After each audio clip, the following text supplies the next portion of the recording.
안녕하세요, 민티저입니다. 오늘은 7,000원짜리 CPU로 무선 나스를 만들어 보려고 합니다. 제가 제온 CPU로 영상을 그렇게 많이 만들었지만 얘기할 주제가 계속 나오는 게 저도 신기해요. 근데 이게 제가 사용하는 환경 기준으로는 나름 가성비도 있어서 나쁘지도 않아요. 오늘 사용하는 CPU는 이 제온 E5 2630V3인데요. 이게 지금 알리에서 한 7,000원 정도 하는 것 같더라고요. 그런데 알리에서도 제온이 많이들 소진이 된 건가 싶은 게 예전에는 이 CPU 제 기억으로는 한 2,000원? 그 정도 했던 것 같은데 갑자기 가격이 오른 것 같더라고요. 많이 팔렸나 봐요. 아무튼 이 CPU도 이제 가격은 7,000원 정도 하지만 8코어 16스레드를 갖고 있는 CPU라서 나스용으로 쓰기에는 성능이 너무 넘쳐나는 CPU고요. 오히려 반대로 말하면 전력 소모량이 좀 적어야 되는 나스 특성상 맞지가 않는 CPU라고 할 수도 있어요. 참고로 이 CPU TDP는 85W인데요. 그래서 오늘은 이 CPU로 나스를 만들어 보고 실제 전력 사용량이 어느 정도 되는지 그리고 전기요금은 얼마나 나올지까지도 확인을 해보려고 합니다. 만약에 이 CPU가 85W를 계속 먹는다고 치면요, 한 달 내내 켜놨을 때 63kWh 정도 사용을 할 거고요. 이러면은 10,000원 정도 더 나온다고 하는데, 만약에 누진 구간에 좀 간당간당하게 있다가 다음 구간으로 넘어가게 되면은 그때는 10,000원 이상으로 더 나올 수도 있긴 하겠죠. 그래서 제가 조금 이따가 전력계로 실제 측정을 해가지고 요금이 얼마나 나올지도 보여드릴게요. 근데 사실 예전에 비슷하게 나스를 한번 만든 적이 있었다가 사용 빈도가 너무 적어가지고 폐기하고 있었거든요. 근데 최근에 유튜브 영상 편집 소스를 좀 이제 여러 컴퓨터로 동시 사용을 해야 되는 그런 상황이 생겨서 나스를 다시 만들기로 했습니다. 그런데 제가 일단 구상하는 나스가 초보인 주제에 일반적인 나스랑 조금 달라요. 프리미어로 편집을 할 때 나스에서 소스를 이제 불러와가지고 다른 방에 있는 컴퓨터에서 접속을 해가지고 사용을 할 생각이거든요. 그래서 가장 중요한 게 나스를 창고로 쓰는 방 한쪽에다가 이렇게 처박아 둔 상태로 이제 조용하게 문 닫고 있다가 실제 사용은 다른 컴퓨터 방이나 안방 이런 데서 컴퓨터로 이제 원격 접속을 해가지고 쓰려고 하는 거거든요. 그런데 여기서 제일 중요한 게 이제 공유기 2대를 메쉬로 구성을 해야 된다는 거예요. 그래서 오늘 사용할 공유기가 이 MSI의 로아미 Blight 메쉬 시스템인데요. 이게 와이파이 7을 지원하는 유무선 공유기예요. 이게 공유기 본체가 1개짜리인 제품도 있지만 오늘 제가 갖고 온 거는 아예 이렇게 처음부터 2개 공유기가 한 세트로 돼 있어서 애초에 메쉬 연결을 하라고 나온 제품이라서 제가 생각했었던 그런 형태의 나스를 구성하는데 좀 적절한 제품인 것 같아요. 그리고 사실 메쉬라는 게 좀 뭔가 이름이 거창한데 공유기 여러 개를 갖다가 한 네트워크로 묶어서 하나처럼 사용하는 개념이라고 보시면 돼요. 그래서 한쪽에 공유기를 갖다가 하나 놓고 그리고 와이파이 커버리지가 좁을 때 다른 쪽에다가 추가로 하나를 더 놔가지고 2개를 메쉬로 연결하면은 공유기가 하나처럼 작동을 한다는 거죠. 아무튼 이거는 조금 이따가 다시 말씀을 드리고요. 그래서 오늘 쓰려고 이렇게 16TB 하드디스크도 3개나 샀어요. 참고로 이거는 제가 알리에서 개당 한 25만원인가? 그 정도 주고 샀는데 저도 나중에 알긴 했는데 알리에서 사는 하드디스크 중에 파이코인이라는 거를 채굴하던 하드를 갖다가 새 것처럼 정보를 리셋해서 파는 게 꽤 많다고 그래가지고 지금 조금 쫄리긴 해요. 그 파이코인은 그래픽카드로 채굴하는 게 아니고 하드디스크로 하는 거래요. 그래가지고 이거 당첨인가 싶은 생각이 들긴 하는데 나중에 한번 이 하드디스크 시리얼 넘버 한번 조회를 해볼 생각인데요. 아무튼 그거는 나중에 생각을 하기로 하고 일단 이렇게 3개의 하드를 갖다가 레이드로 구성을 할 생각이에요. 그래서 요거는 잠깐 이따가 놔두고 제가 그래서 이번에 이렇게 나스용 케이스도 별도로 샀거든요. 되게 무겁네 이거. 제가 살면서 이런 케이스를 써볼 줄은 몰랐지만 아예 서버렉에 들어가는 서버용 케이스를 사버렸어요. 이게 마이크로닉스에서 나온 렉마운트인데요. 만약에서 이런 것도 맞는지 몰랐지만 이게 3.5인치 하드용 베이가 8개나 있는 케이스라서 나중에 하드디스크를 더 추가할 때 좋을 것 같아가지고 이걸로 샀습니다. 그래서 진짜 이런 케이스는 제가 처음 보는데 확실히 이 서버렉에 들어가는 거라 가지고 이쪽에 손잡이도 이렇게 달려 있어요. 그래서 원래는 이 손잡이 잡고 이제 그 렉에다가 밀어서 넣어서 설치를 하는 거겠죠? 근데 이거 안에를 갖다가 좀 열어서 보여드리면은 안에가 이렇게 생겼죠? 그래서 이쪽이 잘 안 보실 수도 있는데 3.5인치 베이가 이쪽 이 세로로 4개 그리고 이쪽에도 4개 해가지고 토탈 8개가 들어가고요. 다른 거는 그렇게 다르지 않아요. 그리고 다음 메인보드는 제가 영상에서도 몇 번 썼었던 제품인데요. 에이수스의 X99 디럭스라는 메인보드를 요 나스용으로 영구 사용을 하려고 가져왔어요. 그래서 보시면은 요게 그 메인보드고요. 이것도 완전 고급 보드예요. 옛날에 나왔었던 그런 보드긴 하지만 그냥 딱 봐도 레이아웃이 완전 고급이죠. 그래서 이게 리얼 X99 칩셋을 사용한 HPC용 메인보드예요. 그래서 지금부터는 나스 조립을 해볼게요. 근데 이게 아무래도 그 서버용 케이스다 보니까 이 마감 같은 게 되게 날카로워요. 이거 까딱하다가 손 베일 것 같아가지고 장갑을 끼고 하는 게 나을 것 같아요. 그래서 메인보드 조립은 어느 정도 해줬고 이제 나스 케이스에다가 넣어줄게요. 근데 넣기 전에 먼저 하드디스크부터 넣는 게 낫겠다. 근데 하드를 갖다가 어디다 넣는 게 나을까? 와, 하드 베이가 이렇게 생겼는데 이거 뭐 완충 장치 같은 게 하나도 없어요. 진짜 딱 서버에 들어가는 그런 용도로 만들어진 게 맞나 봐요. 근데 여기다가 이렇게 하드디스크 많이 달아두면은 되게 진동이랑 소음이 엄청 나겠는데요? 지금 보시면 아시겠지만 펜 방향을 갖다가 거꾸로 달아놨어요, 제가.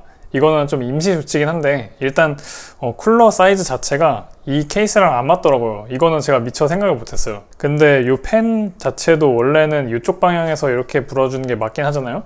근데 지금 얘를 갖다가 이쪽에 달면 하드디스크가 아예 안 들어가더라고요. 그래가지고 임시로 이쪽으로 일단 달아놨어요. 자, 그래서 조립이 어느 정도 되어 가고 있기는 한데요. 지금 보시면 아시겠지만 선정리가 아예 안 되고 있어요. 선정리를 갖다가 제가 평소에는 이렇게 안 하진 않는데 이런 서버용 케이스를 제가 처음 만져봐서 그런지 선정리를 갖다가 처음부터 잘하기가 쉽지가 않네요, 이거. 그래도 그래픽카드랑 다른 요 SSD는 꽂아줘야 될 것 같아요. 그리고 참고로 여기 보실 수 있는 요 SSD는요, 이 S로그용으로 장착을 할 옵테인 SSD라는 건데요. 이게 인텔의 몰락 한가운데 있던 그 크르자니크 CEO가 야심차게 추진했었던 그런 제품인데요.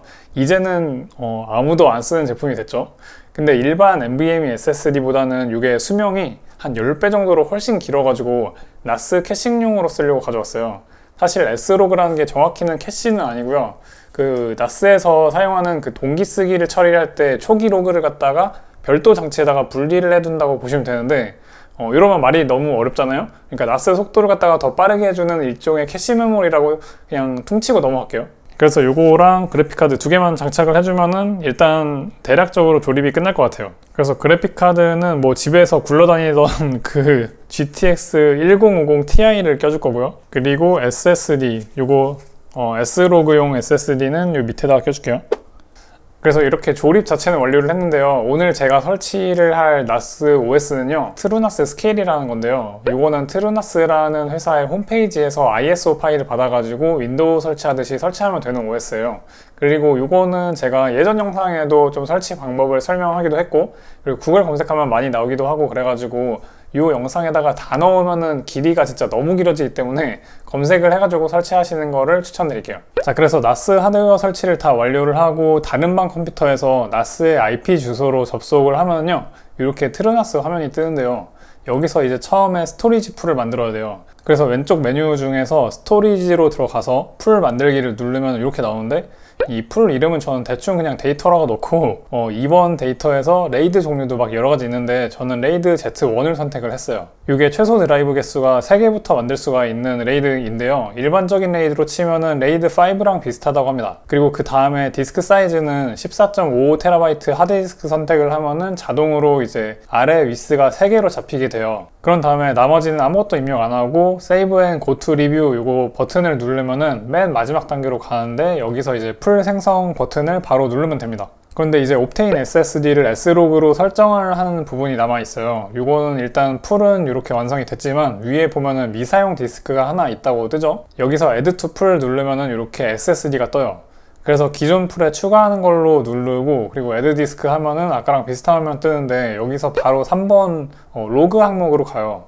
그 다음에 레이아웃은요, 스트라이프 선택하고 디스크는 약 260GB 정도 되는 그 SSD, 옵테인 SSD를 골라서 넣어줬습니다. 그리고 바로 또 저장 누르고 Go to Review를 누르면 마지막 단계로 가는데요. 이 상태로 바로 업데이트 풀 누르면 SSD도 추가가 끝나요. 이제 여기 보면은 하드디스크랑 SSD 모두 다 정상적으로 한 풀에다가 잘 포함이 되어 있어요.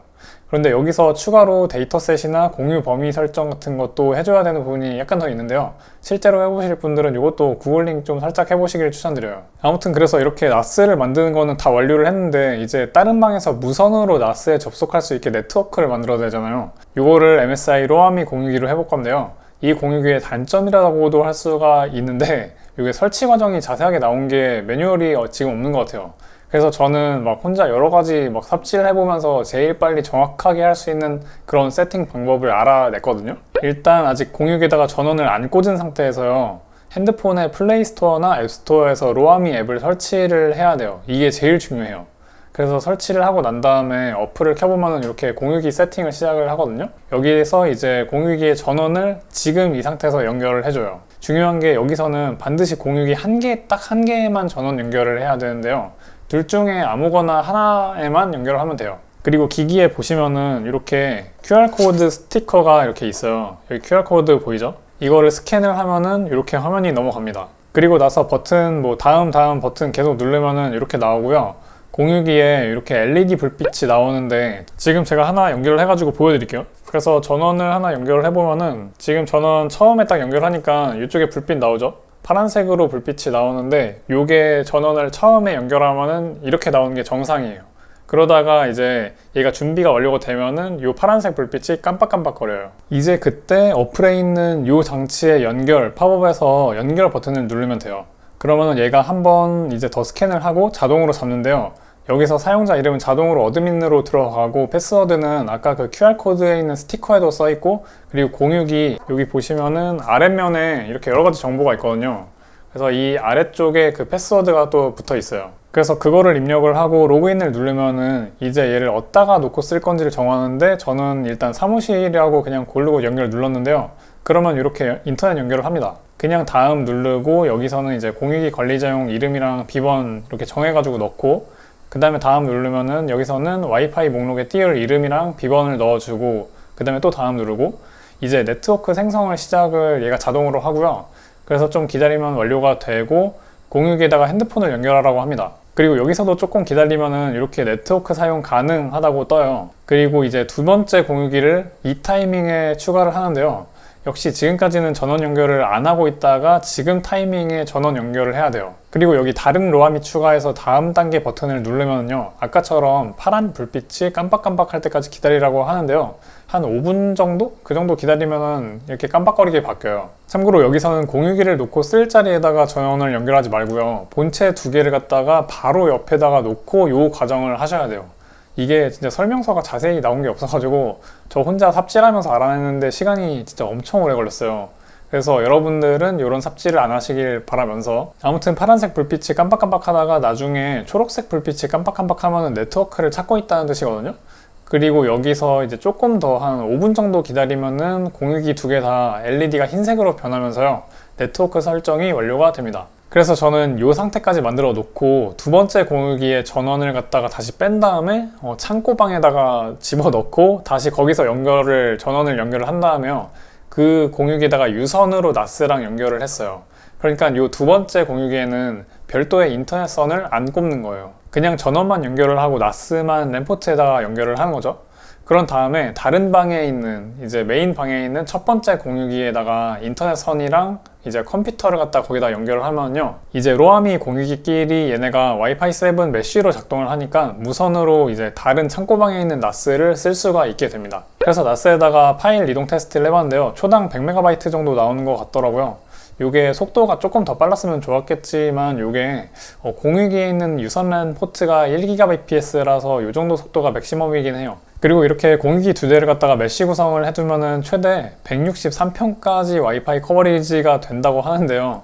이거는 실험실 상태에서 나온 결과겠지만 그래도 광고가 160평이면은 최소 50평은 커버리지가 되지 않을까 하는 생각이 들어요. 참고로 요 공유기 하나당 유선랜 단자가 3개씩 있어요.